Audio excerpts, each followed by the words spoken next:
So a lot of people were asking different things about how do you know which kind of accommodations your child needs for which type of behaviors, and how many kids should be in a behavior classroom. And so, if you want to touch on that, you want me to touch on that, whichever.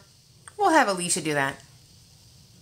So I was in a major behavioral sped classroom. And this was another one. I had kindergarten through fifth grade students in my classroom. So, I mean, I didn't have like 7 of each grade level. I had a kindergartner, maybe 2 second graders, a third, a fourth grader, and a fifth grader. So, well, when it comes to how to meet each of those students' needs, you have to build your classroom around each of those students.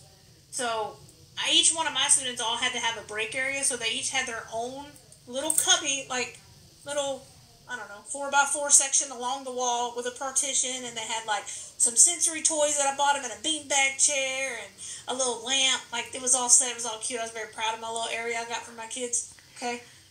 Where they can go and calm down. They all had an iPad too that they could have access to if they did their stuff. But the biggest thing is knowing what works for each kid, setting your classroom up around those students, and then really keeping a lot of data on what worked, what didn't work, what seemed to have set them off, what calmed them down. Because when you have those kids that have all different needs in the same classroom, they're going to set each other off. But the amazing thing about those kids is they're the most loving kids, and they don't want to set their friends off.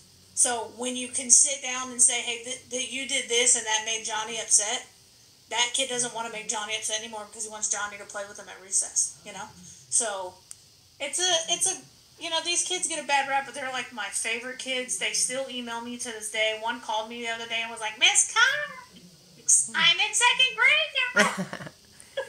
So can you believe that Louisiana let that teacher walk out the door? 2 words, mistake. But our gain was their loss. Behavior classrooms are interesting, but if you keep the right data, they're really easy to